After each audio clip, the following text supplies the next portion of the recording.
Balandžio 12 dieną Jurbarko rajono savivaldybės meras Skirmantas Mockevičius ir Jurbarko Lions klubo prezidentas Algimantas Kuncaitis pasirašė ketinimų protokolą dėl parko Jurbarke įkūrimo. Ketinimų protokolo pasirašyme dalyvavo Lions klubo viceprezidentas Arvydas Griškus ir šio klubo nariai, projekto koordinatorius Gvidas Byčius, klubo Lions sekretorė Audronė Balčiūnienė bei šios idėjos rėmėjas, partneris, parko vizualizacijos kūrėjas architektas Andrius Ganusauskas.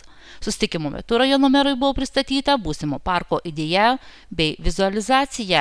Gera pati idėja, nebejoju, kad bus realizuotas gražus ir geras projektas, kadangi iniciatyva yra bendruomenės Lions klubo ir iniciatyva iš esmės apleisto vietoje sukurti grožio oazę ir sukurti didžiąją dalim bendruomenės lėšom, partnerių iš Norvegijos lėšom ir parodant, kas tai per klubas, Lions klubo, sakykime, pačią idėją, kokie Lions veiklos tikslai.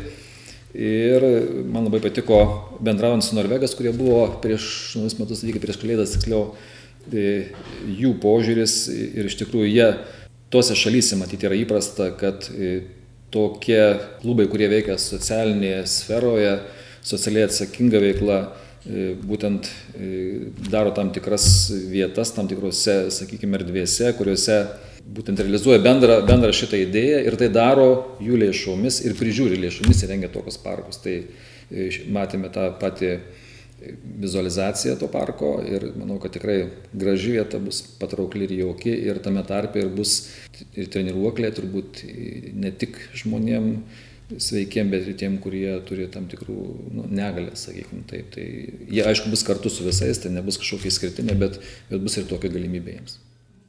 Parką planuojama įrengti Sodų gatvės gyvenamųjų namų kvartale, kur šiuo metu jokių žaliųjų erdvių praktiškai nėra. Parke būtų įrengti suoliukai, vaikų žaidimo aikštelės ir galbūt net treniruokliai skirti neįgaliesiems. Ši 2 hektarų erdvė būtų skirta visiems miesto gyventojams, vaikams, jaunimui ir suaugusiems. Parkas būtų pritaikytas neįgaliesiems, kurie kartu su visais šie galėtų leisti savo laisvalaikį. Pasak rajono vadovo, Jurbarko rajono savivaldybė prie šio projekto prisidėtų skirdama laisvą žemės sklypą bei prisidėdama minimalia finansinę pagalbą. Savivaldybė pirmiausia žemės sklypą pritarė toje vietoje, kad būtų suderino, taip pat prisidės pagal galimybės derinant instancijose, sakykime, jeigu reikės galbūt, sakysim, ir kažkokią finansinę, galbūt nedidelę paramą, kadangi esmė tai, kad tarimės, kad didžioji našta tiek įrengimo, tiek priežiūros teks Lions klubui.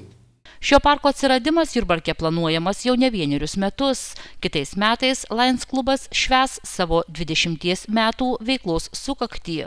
Todėl ketinimų protokolo pasirašymas jau dabar yra puikia pradžia šio projekto startui. Ketinimų protokolas tai turbūt tas pirmasis žingsnis link idėjos įgyvendinimo. Tai yra parkas visai visuomenė, kuris būtų pritaikytas ir neįgaliesiems su tam tikra įranga ar takeliais užimtumo vietovėm. Tai vėlgi parkas išpildantis visų miestų žaliąją erdvę ir šitam kvartale lyg ir apleista vietovė yra, niekam nenaudojama ir įsikūrus Sodų gatvės kvartalo gyventojams vėlgi atsiranda lyg ir jiems skirta vieta. Idėja, sunku pasakyti tą tikrąją ištaką. Kažkuriais metais Lietuvos mastu Lions klubui buvo tokia mintis išsakyta, kad kiekvienas klubas pasodina po medelį. Tai turbūt tas medelis ir buvo pirmoji idėja parko atsiradimo. Kodėl medelis tik tas, jeigu tai gali virsti ir visų parko. Prie šios idėjos įgyvendinimo kviečiama prisidėti ir visuomenė. Šių metų balandžio 30 dieną Jurbarke vyksiančių miesto ir verslo dienų metu, užsukę į Lions klubo palapinę, galėsite paaukoti lėšų šio projekto įgyvendinimui. Balandžio 30 dieną verslo dienų metu turėsim palapinę, kurioje prekyba negali pavadinti, tiesiog siūlysime savo keptus pyragus, keptas paršelis bus, žmonės galės skanauti, ragauti ir paaukoti tam tikrą sumą, kiek jiems negaila, už tą skanų kąsnelį, būtent prisidėjimas prie parkų būtų toksai. gali siūlyti parkui pavadinimą. Tai, nes jisai dabar šiai dienai populiariai vadinam Lions klubo parku, bet jis nebūtinai gali būti žmonių pasiūlytas ir jis turėti visiškai kitokį pavadinimą.